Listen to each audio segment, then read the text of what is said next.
the Artus by Elite. This is their flagship aluminum hunting bow for 2025. We're gonna go over this bow, check out all the specs, look at all the new features, give this bow a couple shots down range, and give you guys our initial feedback. So let's go over the specs real quick. To start off, this is a 30-inch axle bow. It has a 6 7/8 inch brace height. It has 10-pound increments for the draw weight, starting at 40, 50, 60, 65 pounds, 70, and 75 pounds.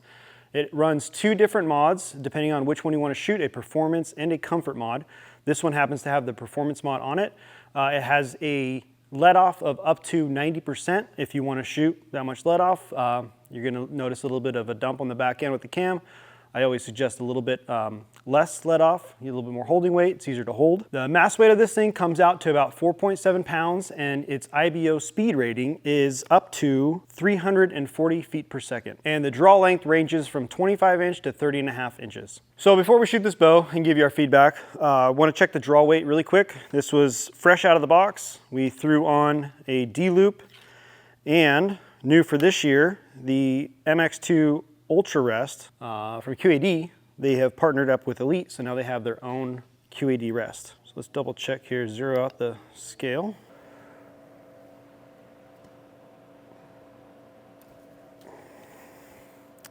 And we have 68.4 pounds. Not too shabby. We've certainly had other bow manufacturers who come in about 6-7 pounds off. So, although I did just draw it back, so I kind of know how it feels, we'll actually do one and shoot it this time.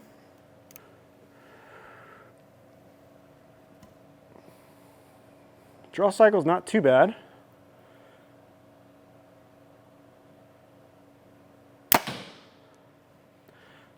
Definitely a no hand shock feel, which is a plus. I think if you preload a little bit on this, the draw cycle is actually very smooth, and especially for being a 90% let off cam, there's really no dump into the valley at the end like you normally get with most 90% let off bows. It's pretty static coming back, so it's the same amount of pressure. Very dead. There's no recoil, no hand shock, no reverb, I guess you could say. That's pretty nice. It's 29 inch, 70 pounds. Shoots pretty good. Shoots pretty smooth. So we're gonna throw this thing down range next to a chronograph real quick, just to get our bearings. So we don't really care where it's at exactly to the card. That's not what we're gonna test. We don't have it set up to ATA or IBO specs. We are gonna run it at 29 inch, 70 pounds, well, 68.6 I think it was, and a 350 grain arrow, just to kind of get an idea of where this thing is at with those specs. So we'll do one shot. We got the Garmin set up, it's zeroed. Let's see where it's at.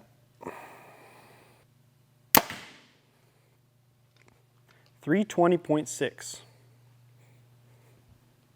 So one of the really cool things that Elite has brought to market this year is the set technology. It's essentially a way of shimming your cams without actually having to move or adjust your cams. So you have a set screw here or a bolt in the back here that you would loosen.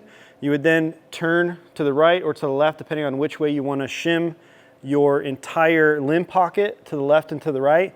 And what that's going to give you is basically your micro tuning and adjusting your cam lean if you need to get that perfect arrow flight. So that's actually a super nice feature. I hate having to put these bows on a press to adjust or shim the cams. It's always a nightmare. So anything I can do to fine tune the bow and not have to use a press is definitely a plus in my book. So like all bows on the market, they do have your conventional side mount threaded holes for your sight here. They give you 2 different locating options. It does come with a Picatinny rail mount system on the front here for anybody that wants to use a pick mounted sight, get more streamlined. A lot of people are starting to go to that. Like I said before, it has the dovetail attachment in the back here. They are running their own integrate style rest this year. They've partnered up with QAD, like I said before. So this will fit all integrated systems. It does also have on the riser 2 threaded holes to mount your core system, your core mounting system for all your Hamskea integrated options.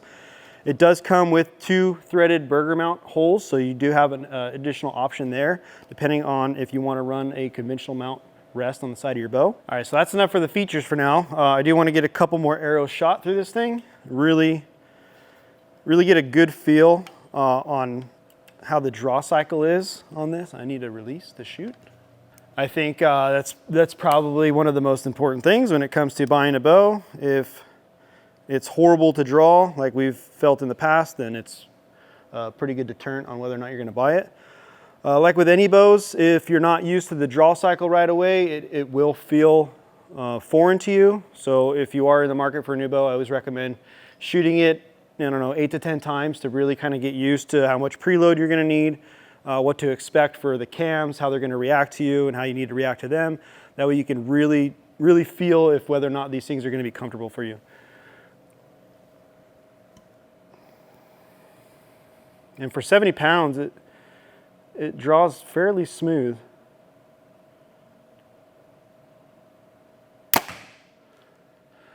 And they are larger cams, a little bit rounded, which does make the draw cycle a little bit more comfortable. And these are the performance mods. So I'm sure with the comfort mods, you will have a much smoother draw cycle. You will be sacrificing a little bit of speed. But for those of you who aren't very into speed or don't really care, I would probably recommend going with the comfort option.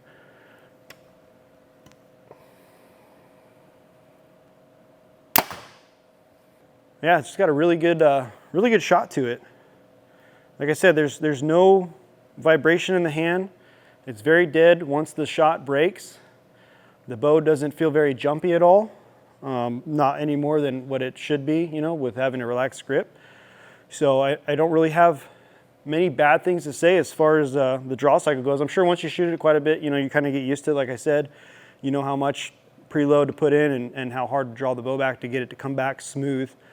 Letting it down, 90% let off, not always the funnest, but it's actually not too bad. So a couple other things to go over in this bow. They do have their LTR system here, which is an adjustable roller guard system. So for fine tuning a little bit of that cable alignment, you can do that as well. The adjustments on these cams is 1/4 inch increments. So that's actually a very cool thing. The grip on this, I'm not disappointed with. I like the narrower grips. I don't know if you've seen any of the recent videos we've done, but I always mention how the grip feels.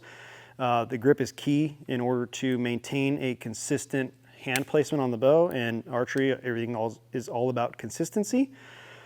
They don't have anything as far as adjustable back plates for the grip here. It looks like they do have side plate options. These side plates do come on and off. Obviously it has screws, so I'm sure you can buy some aftermarket side plates if you want the grip to be a little bit wider.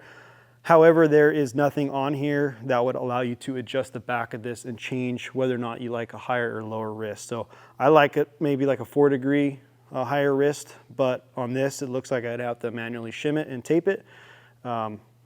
Just one thing to keep in mind.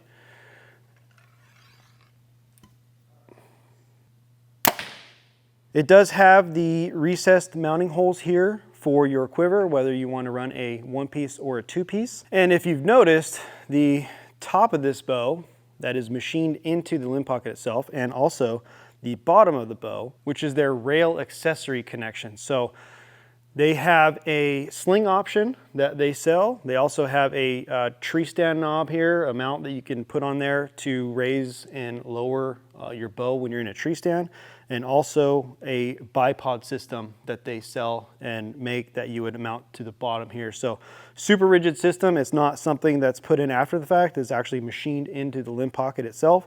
So that's a pretty cool feature.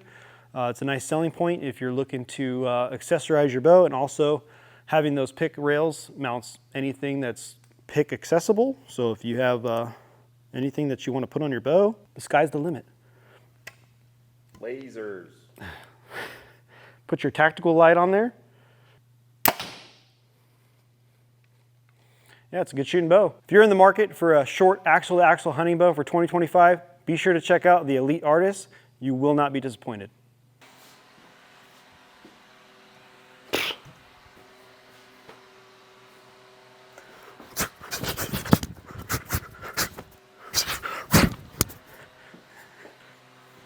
Like Bam Margera and his dad.